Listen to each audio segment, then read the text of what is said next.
Es una bendición grande que podamos continuar día a día encontrándonos con la palabra de Dios que siempre nos muestra con claridad y sencillez quién es Dios, qué quiere Dios de nosotros, cuáles son sus maravillosos planes.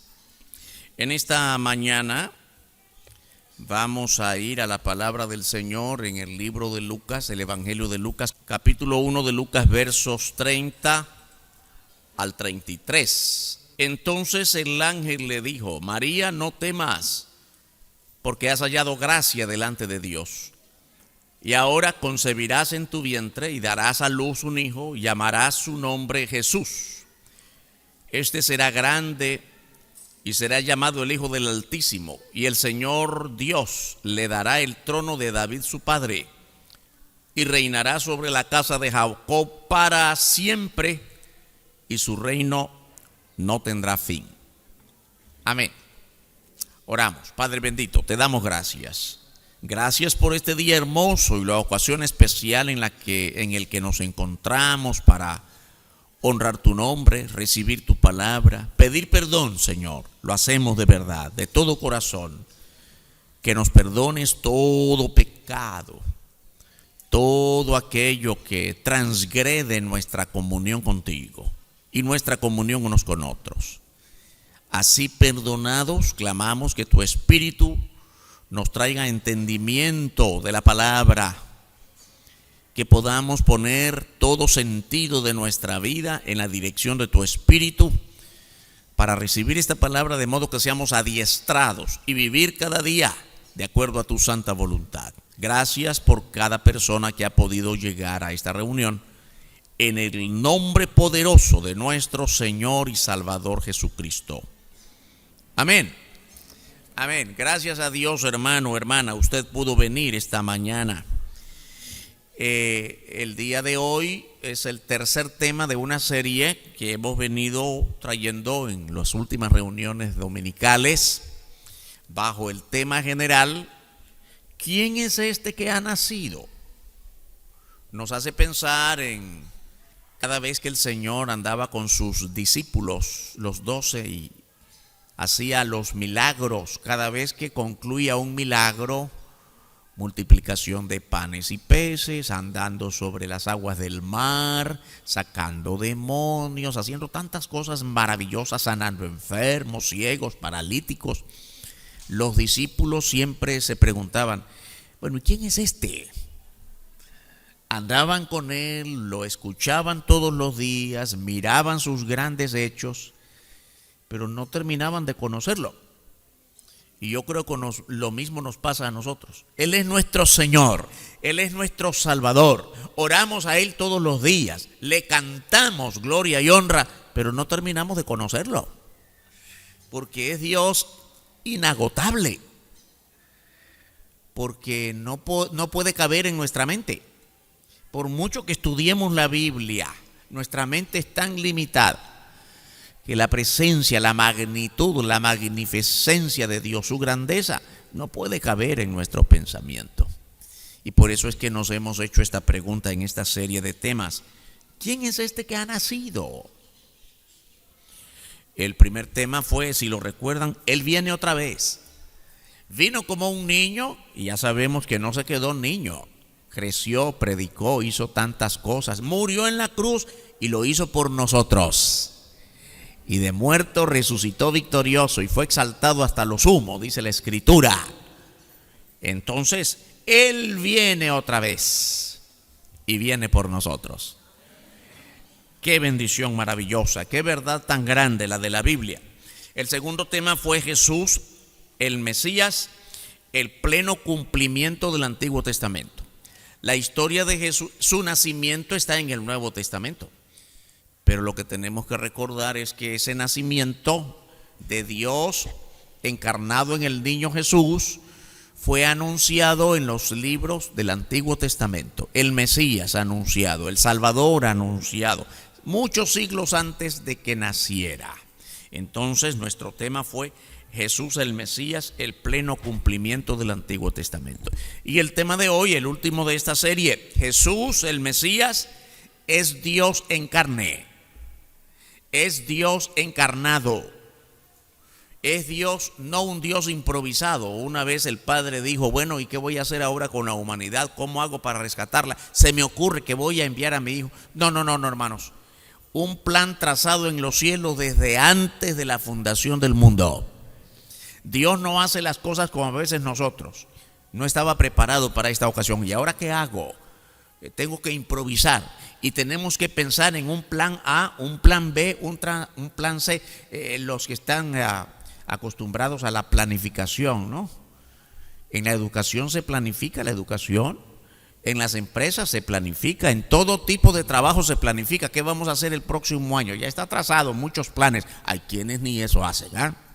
No sé lo que voy a hacer mañana. Pero cuando pensamos en el plan del próximo bimestre, el próximo semestre, el próximo año, hay planes trazados. Y cuando hablamos de planes, bueno, este es el plan. Ahora, si falla, tenemos un plan B. ¿Sabe una cosa muy importante? Eso funciona entre nosotros, no para Dios. Dios no tiene plan B, porque el plan que Dios ha trazado nadie lo puede variar. Él hace su plan porque nada puede contra él. ¿Comprende? Nosotros hacemos plan B, plan C en caso de que falle el plan principal. Pero a Dios nunca le falla el plan principal porque Él es todopoderoso. Por eso, hermanos y hermanas, Dios se había trazado el plan de que su Hijo viniera a nosotros, el Dios hecho carne, y así se realizó, así se hizo. Y por eso no dudamos que si en el plan de Dios está trazado que Él vendrá y nos llevará, no dude que Él vendrá y nos llevará. Amén. Qué bueno.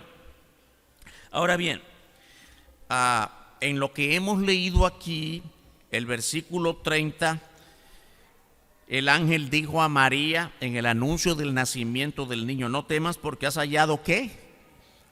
Gracia delante de Dios. Qué bueno, hermanos. La palabra gracia es la más importante en nuestra relación con Dios. Bueno, la palabra fe, gracia. No hay fe sin gracia, gracia sin fe, porque la fe es creer en su gracia. La fe es creer que Él todo lo hace por gracia. No hay nada que negociar con Dios. Yo te doy salvación y tú a cambio me vas a cargar allí como un muñequito y la idolatría. Usted sabe que eso es lo que significa paganismo, ¿no? Tratar de pagar a Dios. Señor, te doy gracias porque me sanaste. Ahora en pago yo voy a sacrificar mi cuerpo. Muchos cristianos acostumbrados a esto, te voy a regalar, te voy a dar una vigilia, un culto de acción de gracias porque me has sanado. Oiga, hagamos eso al Señor, un culto de acción de gracias, que quiere decir agradecimiento, pero no en pago. Es porque Él merece toda alabanza todos los días. Me sane o no me sane, me bendiga o no me bendiga, me dé o no me dé. Alabamos a Dios porque Él es Dios. Y aunque no me dé, Él sigue siendo Dios.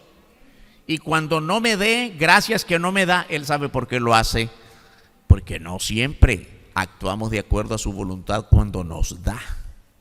Hay muchas cosas que decir sobre eso, pero la palabra que nos vincula con Dios, de parte nuestra para Él, tener fe, creer en Él, pero de parte de Él para nosotros es que Él tiene toda gracia. Y la primera palabra que el ángel le dice a María es: tú has hallado gracia. ¿Sabe qué es importante por esto? Porque María no lo merecía. Ay, pastor, ¿qué está diciendo? ¿Qué cosa?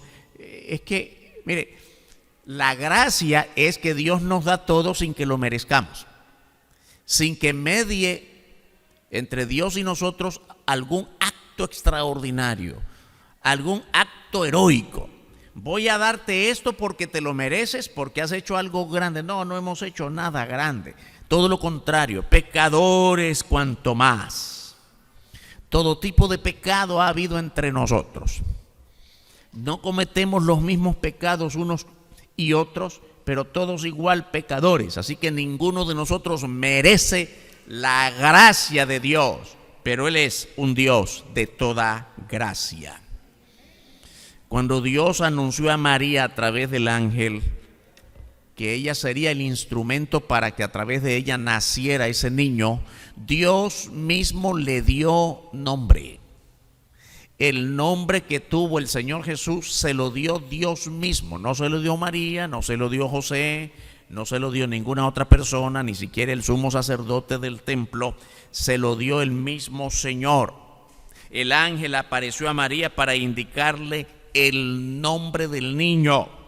En Lucas 1:31 acabamos de leer: y ahora concebirás en tu vientre y darás a luz un hijo y llamarás su nombre Jesús. Ese será su nombre. No, tú vas a ser su mamá, pero tú no le vas a poner nombre. Y José será el padre visible humanamente, aunque ya sabemos que fue el Espíritu Santo quien posó sobre María, pero José es el padre visible, el padre humano. Es bueno que lo entendamos. Dios usó a José para preservar la vida del niño cuando estuvo su vida en peligro. Herodes quería matarlo y Dios habló a José, y José fue responsable de ese hogar. Así que no es María quien le puso nombre, no es José quien le puso nombre, no es nadie más. Dios mismo le puso nombre porque era su hijo. Dios no negoció con la familia qué nombre iba a ser.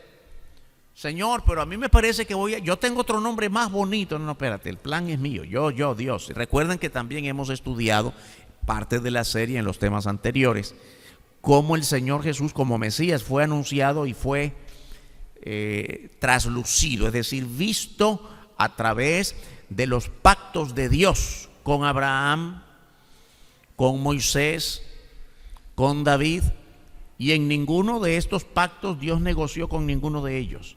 Es decir, cuando decimos que Dios no negoció, no es que Dios nos dice voy a hacer con tu vida esto y nosotros le decimos Señor, pero yo te propongo, espérate, tu vida está en mi mano, yo soy tu Señor, yo digo cómo son las cosas. Y hermanos y hermanas, tenemos que entender bien esto. Así sigue siendo la cosa con nosotros. Nosotros podemos pedirle al Señor todo lo que querramos pedirle, y de hecho la Biblia dice pedid y se os dará, orad sin cesar. Podemos pedir todo lo que usted quiera pedirle al Señor, pero es Dios quien decide si da o no da, y cuando lo da, cómo lo da. Y nosotros no podemos negociar, pedir sí, pero no negociar. Señor, pero no estoy de acuerdo, la casa que te pedí, la pedí en tal lugar y de tal color, y me diste esto, Señor. Sí, esto es lo que yo quiero darte. Dale gracias a Dios por lo que recibes de Él, por gracia. El ángel apareció a José también, apareció a María y también apareció a José, a cada uno en su momento, y le anunció el mismo nombre. Mateo capítulo 1 versículos 18 al 21 dice la Escritura: el nacimiento de Jesucristo fue así. Estando desposada María su madre con José, antes de que se juntasen, se halló que había concebido del Espíritu Santo. José su marido, como era justo y no quería infamarla, quiso dejarla secretamente. Y pensando él en esto, he aquí un ángel del Señor le apareció en sueños y le dijo: José, hijo de David, no temas recibir a María tu mujer, porque lo que en ella es engendrado del Espíritu Santo es, y dará a luz un hijo y llamarás su nombre Jesús, porque él salvará a su pueblo de sus pecados. Hermanos, hermanas, el nombre de Jesús significa Salvador. Es el nombre que Dios le dio a su propio Hijo. No lo olvide, Dios mismo le dio nombre. Y cumpliendo con todas las ordenanzas establecidas en la ley del Antiguo Testamento, José y María fueron fieles delante de Dios. Llevaron al niño para circuncidarlo al templo. Fue circuncidado a los 8 días, cumpliendo todos los ritos establecidos, y se le puso el nombre Jesús. capítulo 2 de Lucas, el verso 21 dice: y cumplidos los 8 días para circuncidar al niño, le pusieron por nombre Jesús, el cual le había sido puesto por el ángel antes que fuese concebido. Antes de que el niño naciese, ya José y María sabían cómo iba a ser llamado: Jesús. Este nombre, Jesús, proviene del hebreo Yahshua. Significa Jehová salva. Hermanos, el nombre no es caprichoso. Me gusta mucho Jesús, así que sí se lo pone. No, es un significado. Jehová es Dios. Dios salva. Sí, pero ¿qué tiene que ver Dios? Si es que Jesús es Dios. No es un delegado de Dios. No es un embajador de Dios. No es un representante de Dios. No es una imagen de Dios. Él es Dios.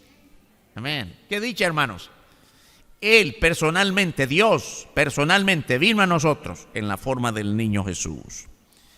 El nombre Yahshua no estaba anunciado en el Antiguo Testamento. El Tanaj, así le llaman los hebreos a todas las porciones del Antiguo Testamento. El Tanaj. Ese nombre no estaba allí, sino que aparece codificado, aparece como entredicho en las profecías. Él es Salvador. No aparece como Yahshua o como Jesús, pero aparece como concepto, como significado. Véalo usted en el libro del profeta Zacarías, el capítulo 9, versículo 9, dice así la escritura: alégrate mucho, hija de Sión, da voces de júbilo, hija de Jerusalén. Esto de hija de Sión, hija de Jerusalén, es una manera poética de referirse a la ciudad de Jerusalén o la nación de Israel. Alégrate tú, Israel, alégrate tú, nación, pueblo de Dios. He aquí tu rey vendrá a ti, justo y salvador, humilde y cabalgando sobre un asno, sobre un pollino, hijo de asna. Óigame, esto tuvo fiel cumplimiento. Si usted recuerda, una de las cosas que se recuerdan en las tradiciones religiosas, y por supuesto que nosotros también, porque está en la Escritura, el Señor, unos días antes de ir a la cruz, ¿cómo entró a Jerusalén? ¿Cómo se celebra eso? El día de la burrita. Y se hacen en las calles dramatizaciones populares y alguien vestido de Jesús entrando a Jerusalén en una burrita. Eso es el cumplimiento de Zacarías en el capítulo 9, verso 9. Alégrate, hija de Sión. Pero ¿por qué se hace eso ahora como tradición de celebración en la Semana Santa, en los días en que Jesús fue llevado a la cruz? Porque así entró el Señor Jesús días antes de ser llevado a la cruz. Precisamente entró a Jerusalén. Cuando recuerden que la gente le recibió con palmas, también le llamamos Día de Palmas, ¿no? El Día de Palmas. Entró el Señor Jesús y la gente recibía. ¿Por qué con palmas? Quiero recordar muchas cosas, porque así se recibía a los reyes de la tierra cuando iban a las guerras.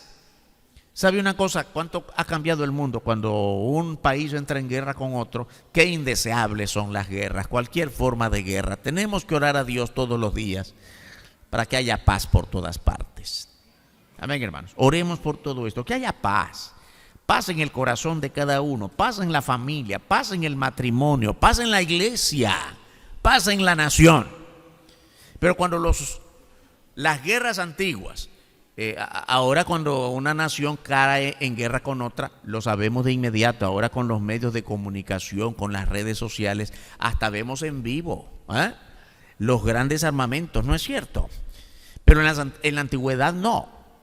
Se iban a las guerras y nadie sabía qué estaba pasando allá al otro lado, muy lejos. Hasta que meses después, quizá años después, regresaba el ejército victorioso y si el rey participaba directamente, venía un soldado adelante, un portavoz, anunciando ¡viva el rey!, anunciando que el rey venía victorioso, que había hecho otras grandes conquistas. Y entonces la gente se preparaba y en la calle principal de la ciudad del imperio, del reino, preparaban palmas y como hoy se dice, la manta roja donde pasan, ¿no?, los premiados, la alfombra roja, muchas gracias, ¿verdad? Estamos al día en información. Y ponen la alfombra roja, no sé de qué color era, pero ponían algo especial en la calle y la gente recibía con palmas. Osana el rey, Osana, Osana, no, bueno, Osana era para Jesús, pero celebraban al rey victorioso cuando entraba. Victorioso nuestro rey, y proclamaban su nombre. Esa es la idea de cómo los judíos recibieron a Jesús, porque creían en él como el Mesías. No todos, pero los que creían en él antes de ir a la cruz, lo recibieron. Esa es la idea de cuando el Señor viene, en vez de un gran caballo de combate, venía en una burrita, para dar cumplimiento a lo que dice aquí Zacarías. ¿Ya?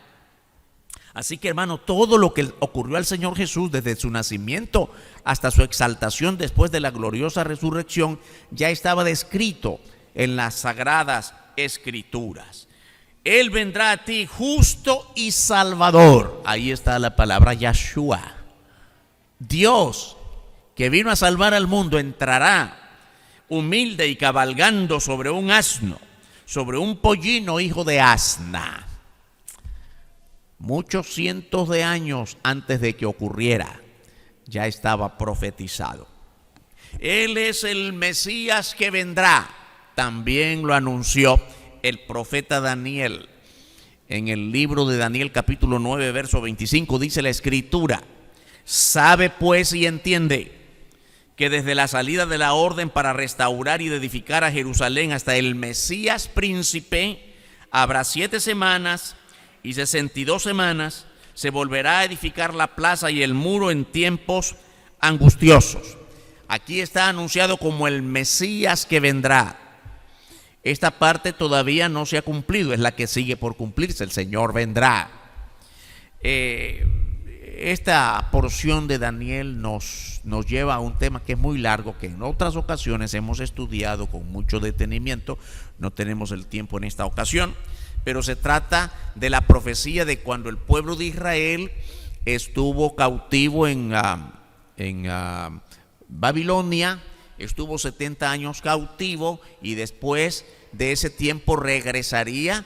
Y a eso es que alude este versículo cuando dice la orden para restaurar y edificar a Jerusalén. Después que volvieron por la voluntad de Dios a Jerusalén, reedificaron el templo, se reorganizaron como nación y a partir de allí se cuentan los años hasta cuando el Señor Jesús, el Mesías, volverá. Él volverá, hermanos, como Mesías glorioso para establecer su reino milenial aquí en la tierra desde Jerusalén, siguiendo, dando continuidad al reinado de David allá en Jerusalén para con todo el mundo. Ahora yo quiero hacer siempre el paréntesis que lo hicimos en el tema anterior, pero es para que no nos confundamos en esto que tiene que ver con las profecías aún no cumplidas.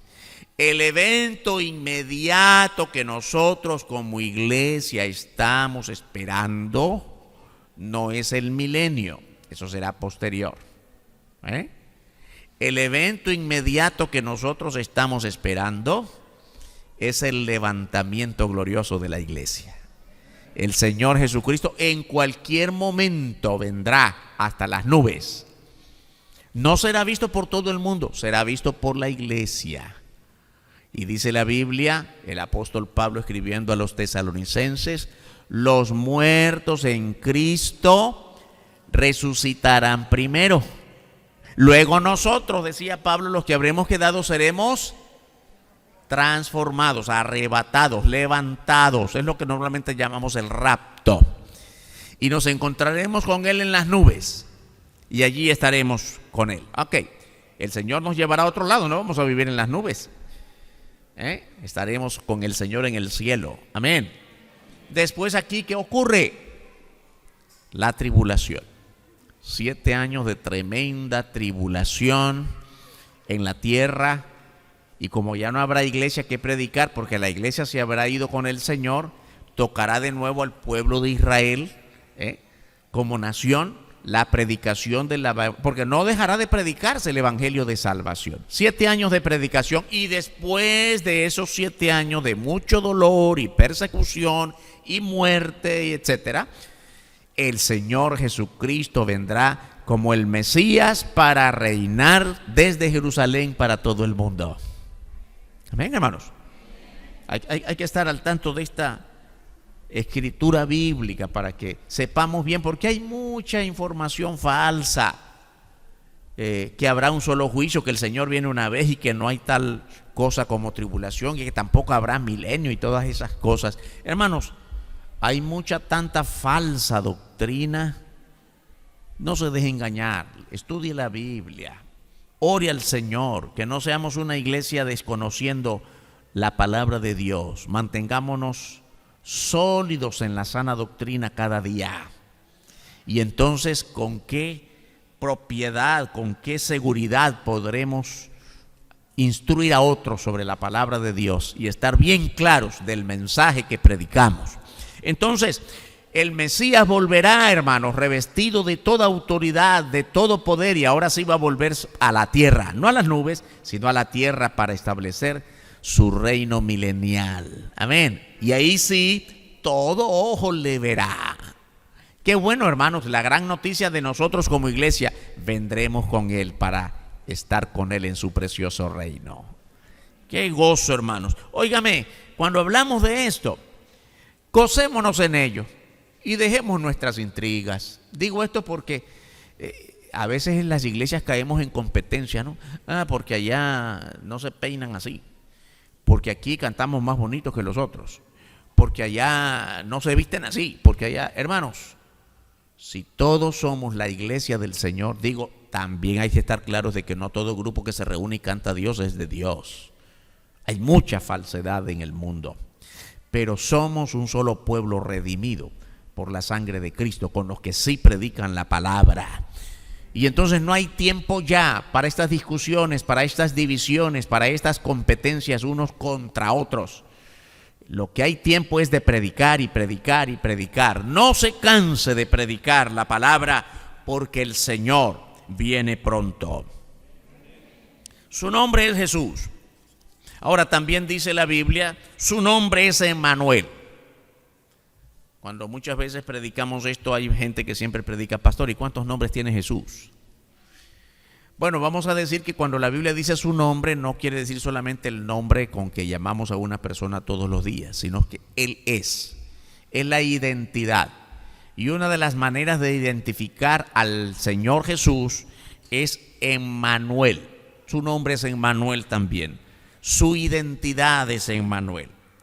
Óigame, la virginidad de María es una señal de que el niño que nacerá de esta forma sobrenatural es el Mesías.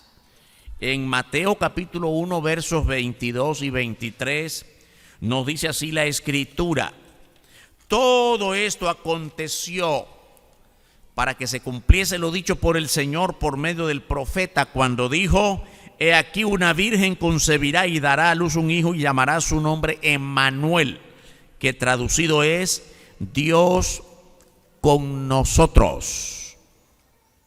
Dios con nosotros, es Dios viviendo entre nosotros.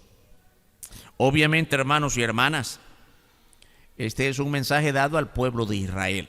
El nombre Emmanuel significa Dios con nosotros, como lo dice Mateo 1:22, que es cumplimiento de Isaías 7:14. Si usted quiere ir en su tiempo de estudio a Isaías y ver cómo la Biblia establece esa relación del nombre anunciado unos 7 siglos antes de que esto ocurriera.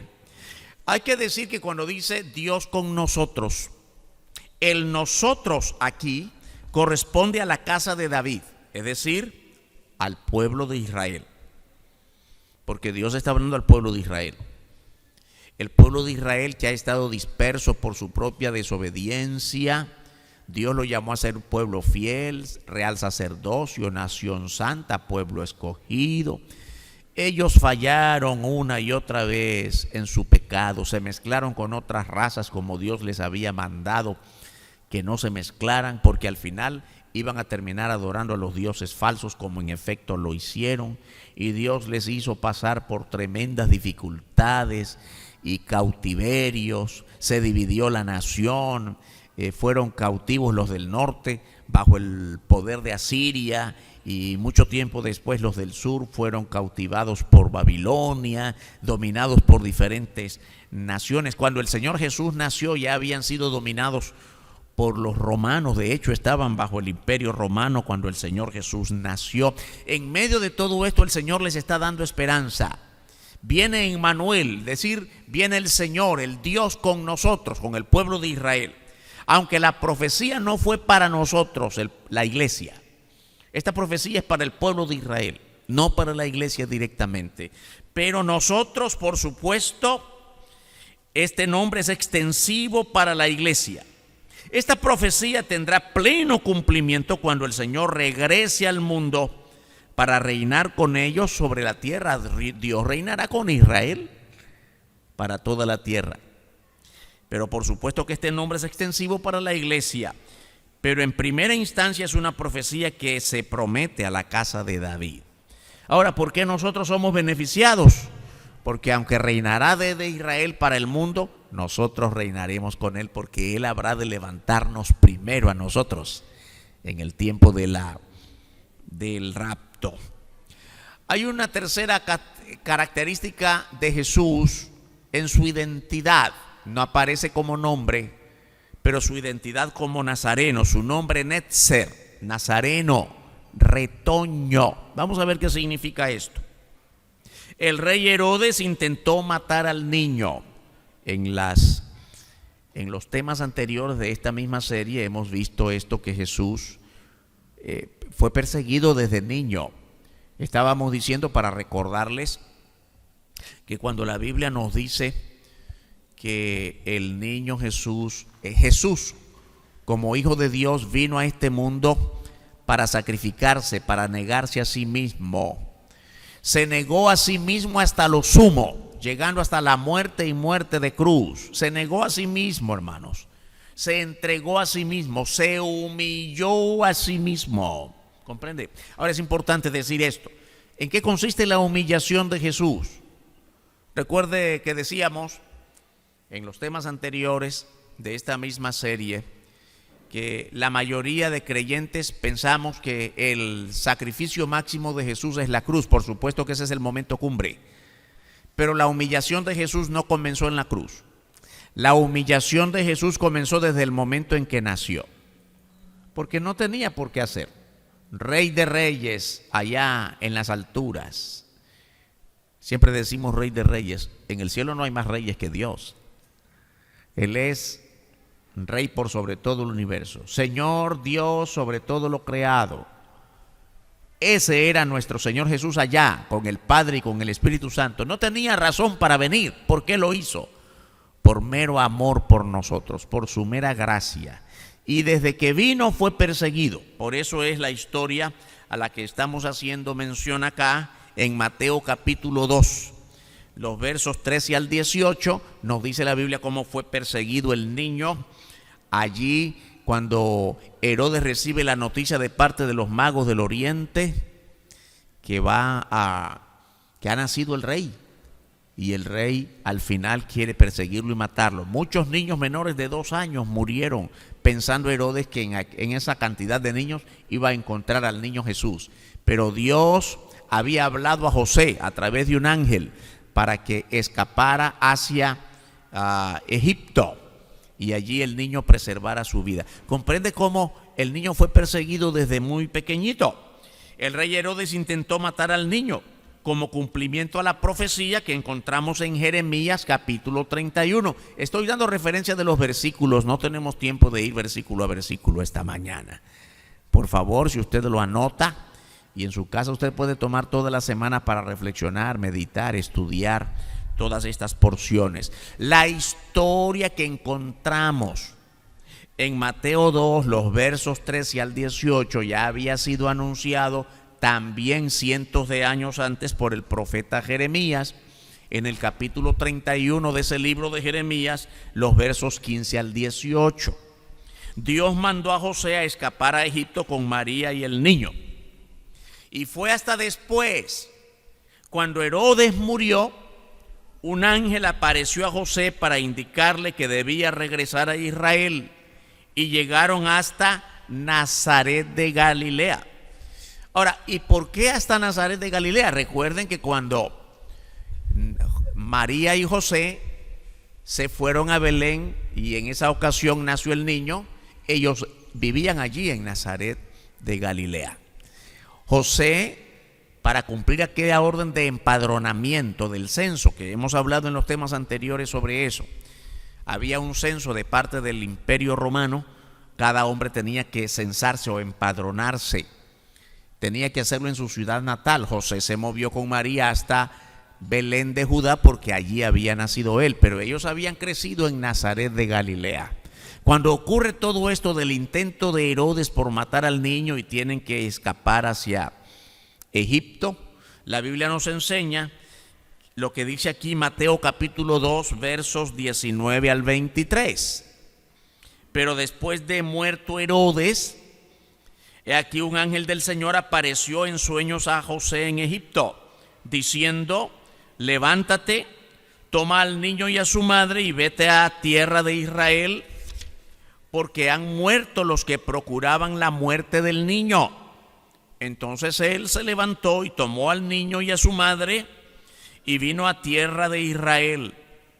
Pero oyendo que Arquelao reinaba en Judea en lugar de Herodes su padre, tuvo temor de ir allá, pero avisado por revelación en sueños se fue a la región de Galilea y vino y habitó en la ciudad que se llama Nazaret, para que se cumpliese lo que fue dicho por los profetas, que habría de ser llamado Nazareno. Vale la pena, hermanos y hermanas, que entendamos cada detalle, porque de repente cuando estudiamos la Biblia pasamos muy rápido, de manera muy liviana por la Biblia, y no nos detenemos en algunos detallitos. Usted sabe, usted ha oído, yo creo que usted ha leído, pero si no lo ha leído, por lo menos ha oído decir que el Señor era nazareno y también era nazareo. ¿Sí? ¿Qué cosa es esto? Nazareno y nazareo no tienen nada que ver una palabra con la otra, pero sí eran las dos cosas. Nazareno porque fue reconocido como nazareno, aunque nació en Belén de Judá, muy al sur de Israel. Él creció, hizo su vida, la mayor parte de su vida, en Nazaret de Galilea. Así que a los de Nazaret les llaman nazarenos. Por eso es llamado Jesús el Nazareno. Pero también era nazareo. Esa es una palabra que aparece en la Biblia una buena cantidad de veces, referida a cuando una persona o un niño nace con votos espirituales de modo especial, un vínculo especial con Dios. Hay algunos otros nazareos: Juan el Bautista, Sansón. Había nazareos de nacimiento. Dios anunció a los padres de Sansón el nacimiento de ese niño. No tomará sidra ni vino, no tendrá parte con, no tocará cadáveres. Hay cosas especiales para los nazareos. Juan el Bautista fue otro de ellos. Y Jesús, por supuesto. Personas especiales por la voluntad de Dios. ¿Comprende? Nacidos como hombres bajo las mismas condiciones humanas, incluyendo a Jesús, nacidos como hombres en las mismas condiciones naturales que nosotros, pero con una misión especial de parte de Dios. Y en el caso específico de Jesús, Dios y hombre a la vez, una naturaleza completamente irrepetible. Pero bien, esto es la condición de nazareo. Y había nazareato voluntario o por voto personal. Quiere decir, cuando alguna persona decía, en algún momento la Biblia dice de Pablo en su ministerio que tomó algún tiempo de voto especial. Algún hombre que decía, no voy a cortarme mi cabello por un tiempo para dedicarme a, como un voto especial, o no voy a comer el ayuno prolongado, o voy a alejarme de ciertas prácticas para dedicarme por entero a la oración, una cierta forma de nazareato. Pero no hay que confundir nazareo con nazareno, son cosas diferentes. Aquí estamos hablando de la condición de Jesús como nazareno, identificado por la ciudad donde creció, Nazaret de Galilea. Así se cumplió la profecía, una cosa más que hemos venido diciendo del libro de Mateo, especialmente de Mateo, aunque esa frase se repite en otros libros de la Biblia, es que Mateo se especializa por estar señalando. Claro, Mateo es un evangelio escrito a judíos. Recuerden que llamamos 4 evangelios a los 4 libros a través de los cuales se nos habla más de modo específico de la persona de Jesús, su nacimiento, su crecimiento, su ministerio, su muerte, su resurrección, etcétera. Todo su ministerio, toda su vida. Mateo, Marcos, Lucas y Juan. Mateo, Marcos, Lucas y Juan, los 4 evangelios. De estos 4 evangelios, solo dos nos hablan del nacimiento de Jesús, Mateo y Lucas. Y cuando nos habla la Biblia del nacimiento de Jesús, cada uno de los 4 libros está enfocado en diferente auditorio. Que si Lucas habló a romanos o a griegos, que si Marcos habla a romanos, que si Juan habla a la iglesia, pero Mateo habla específicamente a judíos, ¿comprende? Estos judíos estaban acostumbrados al lenguaje propio del Antiguo Testamento, los libros proféticos. Y como Mateo está escribiendo a judíos, Mateo está dando por hecho de que todo judío que lee su libro, la historia de Jesús, conoce lo que dicen los profetas acerca del Mesías, su nacimiento. Por eso es que hay una frase que se repite mucho en Mateo: esto ocurrió para que se cumpliese lo que fue dicho por el profeta específico, Jeremías o Zacarías o Isaías o Miqueas. Y esto ocurrió para dar cumplimiento a lo que ya está escrito. Esa es una frase muy propia de Mateo. Así se cumplió la profecía con el Señor Jesús, de que sería llamado Nazareno. Esta profecía se refiere al linaje de Jesús. La palabra Nazareno no está en las profecías como Nazareno, pero la palabra hebrea que se traduce como Nazareno es Netzer, que significa retoño o renuevo. Y esta es la palabra que aparece en las profecías. Leemos Isaías capítulo 4, verso 2. En aquel tiempo el renuevo de Jehová será para hermosura y gloria, y el fruto de la tierra para grandeza y honra a los sobrevivientes de Israel. Isaías estaba haciendo alusión al renuevo, retoño, muy importante. También Isaías capítulo 11, versículo 1. Saldrá una vara del tronco de Isaí y un vástago retoñará de sus raíces. Ahora, yo creo que la mayoría de los que aquí estamos sabemos muy bien quién es Isaí. Si la Biblia dice que Jesús vendría del linaje, de la línea familiar del rey David, pues entonces ¿quién es Isaí? Isaí es el padre de David. Qué bueno que estamos familiarizados con la escritura. Así que si Jesús es hijo de David, David no fue el papá de Jesús. Cuando dice el hijo de David, quiere decir de su descendencia. Si Jesús es hijo de David, pues entonces es hijo de Isaí, porque David sí es hijo directo de Isaí. Por eso es que está diciendo aquí Isaías: habrá un renuevo que saldrá del tronco de Isaí, un vástago retoñará. Vamos a explicar más claramente qué es esto del vástago, del retoño. También lo encontramos en Jeremías capítulo 33, el versículo 15. Dice la Biblia: en aquellos días y en aquel tiempo haré brotar a David un renuevo de justicia, y hará juicio y justicia en la tierra. Encontramos aquí renuevo, retoño, vástago. Retoño porque con la deportación a Babilonia fue cortada la sucesión de reyes y retoñará cuando el Señor regrese a reinar en la tierra. A ver, vamos a pensar. ¿A qué llamamos un retoño?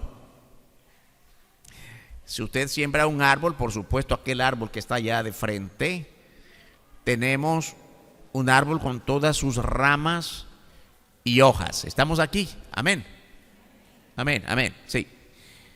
Es fácil distraerse cuando estamos afuera.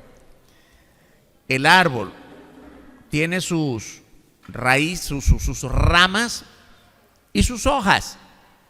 Ahora yo quiero preguntarles, ¿esas ramas son retoños? ¿Sí o no? No, no son retoños. Se llama retoño cuando usted cortó el árbol. Mire, ya corté el árbol, pero solo dejé del tronco 2 metros hacia arriba, vamos a decir. Todo lo de arriba lo quité. Solo dejé el árbol con sus raíces y está cortado. ¿Qué pasa después? Vuelve a llover y aparecen nuevas ramas. Eso es el retoño. Esas que están allí no, porque son las ramas originales. Retoño es cuando hemos cortado y surge una nueva vida, nuevas ramas, nuevas hojas. Eso es retoño, ¿sí o no? Eso es netzer, eso es nazareno. Ese es el nombre Nazaret, eso significa. ¿Y por qué se le aplica al Señor Jesús? Varias razones. Primera, porque tiene que ver con el pueblo de Israel. El pueblo de Israel había sido cortado con las deportaciones, pero resurgirá como renuevo cuando el Señor Jesús venga y Él dé continuidad al reino cortado de David, porque el reino de Israel como reino no existe en este momento. Existe una nación pequeña en otras condiciones políticas y sociales. Alrededor de Israel hay muchas naciones que la quieren hacer desaparecer. Sabemos eso si estamos al tanto de las noticias. Ese pueblito, esa nación de Israel muy pequeña, no es lo mismo ni sombra de lo que fue en el Antiguo Testamento. Lo que hoy ocupa el protagonismo de la historia de acuerdo a la voluntad de Dios para predicar su palabra no es Israel, es la iglesia. Qué bendición tan grande Dios nos ha dado. Nosotros tenemos la luz de Cristo hoy, no el pueblo de Israel. Pero el pueblo de Israel está siendo preservado para cuando venga Cristo y les haga retoñar. Ese es el sentido de la palabra Nazaret. El Señor es el retoño, el renuevo, la nueva vida que habrá como pueblo de Israel cuando Él venga a establecer su reino milenial. Amén. Pero también tiene que ver con el Señor Jesús mismo, porque Jesús retoñará. Qué bueno que esto tiene que ver con su gloriosa resurrección. Recuerden, el árbol para producir retoño tiene que haber sido cortado primero. El Señor fue cortado de su vida cuando murió en la cruz, pero resucitó victorioso. El retoño, el que volvió a vivir, el renuevo, dará vida de nuevo al pueblo de Israel en su retorno para reinar. Ese es el significado del netzer, del nazareno. Por eso es que dice el Señor, Dios hablando proféticamente, los profetas ya lo anunciaban, será llamado Nazareno. No solo porque surgió en Nazaret, su vida creció allí, sino por el significado de esa palabra. El nacimiento de Jesús, hermanos y hermanas, nos da como tarea, el nacimiento de Jesús tiene una consecuencia para nosotros como iglesia: la predicación del evangelio. El nacimiento de Jesús y la consecuente tarea de la iglesia es un nacimiento, oiga bien, hay que entender esto en la Biblia. El nacimiento de Jesús es humanamente insignificante, es un niño más. Si lo vemos desde el punto de vista del nacimiento de un niño, hay millones de niños que nacen todos los días en este mundo. El nacimiento de un niño pobre más se volvió el hecho más trascendental de la historia del universo. Unos 700 años antes, el profeta Miqueas había profetizado el nacimiento del Mesías, capítulo 5 de Miqueas, en el versículo 2. Pero tú, Belén Éfrata, pequeña para estar entre las familias de Judá, de ti me saldrá el que será Señor en Israel, y sus salidas son desde el principio, desde los días de la eternidad. Hermanos y hermanas, pensemos en algo. El gran hecho, el gran acontecimiento de Dios naciendo como un niño, Dios en carne, el Emmanuel, Dios entre nosotros, ¿de qué manera ocurrió? Ocurrió, hermanos, de modo sencillo, un niño más naciendo. Veamos a qué personajes usó Dios para este gran hecho. María. Preguntemos, ¿quién es María? Una joven muy piadosa. No tenemos en el relato bíblico nada que parezca extraordinario de parte de ella. Eso de que nos han hecho creer muchos, ¿ves? Nació sin pecado. Óigame, es la falacia más grande. La Biblia dice que no hay justo ni aun uno. Ni uno solo. Llámese como se llame. Nació sin pecado. Jesucristo solo lo hizo, porque Él es Dios. De ahí nadie más. Así que una muchacha, una joven piadosa, no hay duda, pero no sin pecado. ¿Quién es José? Un hombre también piadoso, de quien no tenemos gran información en la Escritura. No puede decirse que José era un hombre extraordinario. No hay ninguna descripción de algún hecho trascendental en la vida personal de José. Muchos de los personajes bíblicos en toda la Biblia son también humanamente insignificantes, pero Dios les escogió para grandes cosas. De hecho, recordamos, hermanos y hermanas, cuando Dios llamó a Moisés, muchas veces hacemos referencia a esto. Dios llamó a Moisés, vas a ir al faraón y vas a decirle esto al pueblo hebreo y vas a llevarlos por el desierto. ¿Cuál fue la primera respuesta de Moisés? Señor, no, yo no puedo, ¿quién soy yo?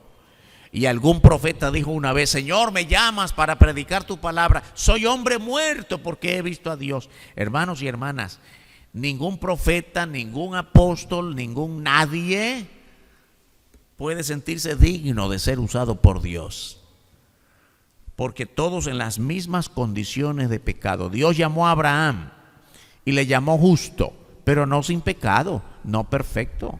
Y también dijo lo mismo de Noé, a ti he encontrado justo, pero no sin pecado. No hay hechos trascendentales o heroicos de alguna persona como para Dios, para que Dios se haya fijado en él. A ellos mismos les hubiera parecido increíble pensar que eran útiles en algo para los planes de Dios. Ahora bien, cuando la iglesia, nosotros, la iglesia de este tiempo, cuando la iglesia cumple su rol en la evangelización y cada creyente en particular cumple el suyo, estamos siendo parte importante de la obra consecuente del nacimiento del Salvador Jesús.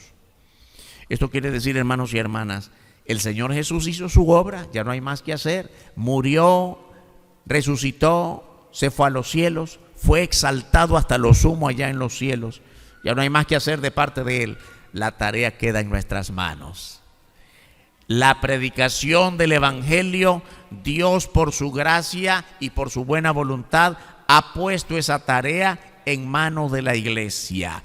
No lo merecemos, pero tenemos que agradecer a Dios que nos haya tomado en cuenta en tan grande obra. Tenemos en nuestras manos la más grande tarea del universo: presentar a Cristo como el Salvador, nacido, muerto y resucitado para siempre. No somos insignificantes, aunque por nuestros méritos humanos sí estemos imposibilitados de algo bueno. No hay nada bueno que pueda salir de nosotros por nosotros mismos. Lo poco de bueno que podemos hacer es por la gracia del Señor en la guía de su Espíritu Santo. Dios, en su infinita misericordia y por nuestra fe en Él, nos ha apartado para dar seguimiento a lo que Cristo empezó cuando vino al mundo. ¿No le parece grandioso? El Señor Jesús nació en este mundo para una tarea la más grande del universo: morir por todos los pecadores. Y nosotros, los que ya hemos creído en Él, ahora somos instrumentos para dar seguimiento a la obra que Él inició. Hemos sido escogidos para llevar a cabo la tarea más grande que continúa al sacrificio del Señor en la cruz, la evangelización del mundo. Y nadie debe sentirse insignificante para esta tarea. Ninguno de nosotros tiene que sentirse menos. Ahora, hay distintas tareas entre nosotros. Hay quienes pueden cantar, hay quienes que no. Hay quienes tienen más facilidad de palabras, hay quienes que no. Hay quienes se dedican más a la oración que otros, aunque todos deberíamos dedicarnos con tremendo énfasis en la oración todos los días. Hay quienes han sido llamados a la predicación, hay quienes han sido llamados para la enseñanza. La Biblia enseña que el Espíritu Santo ha puesto dones, talentos, habilidades a cada uno de modo distinto, pero como Él quiere. ¡Qué bendición! No hay uno solo que debe estar ocioso. La tarea de la predicación debe ser de todos. Ampararnos en el poder de Dios para hacerlo de modo eficaz todos los días de nuestra vida.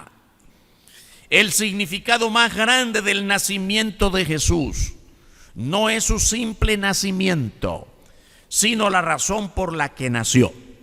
Vino a salvar al mundo. El anuncio de los ángeles a los pastores fue: os ha nacido un Salvador. Y ese debe ser el anuncio más importante de la predicación del Evangelio de parte de nosotros en la iglesia. Él es Salvador. Amén. Vamos a orar. Bendito tu nombre, eterno y glorioso Señor. Muchas gracias por este tiempo que nos has dado para meditar en esta gran verdad. El Señor Jesucristo vino a este mundo, tu Hijo como Salvador, como Mesías, e hizo la obra más grande que nadie podía hacer en el universo por nosotros: salvarnos por gracia. Te rogamos, Padre, que ahora nos ayudes a llevar adelante la predicación, la proclamación de esta verdad. Señor, sin dudar que estamos dando continuidad a la obra bendita que Cristo inició en esta tierra. Úsanos, llénanos de tu palabra y de tu espíritu, para que con todos los resultados de nuestra vida honremos tu nombre, ahora y siempre. En el nombre bendito de nuestro Señor y Salvador Jesucristo. Amén. Dios nos bendiga, hermanos y hermanas.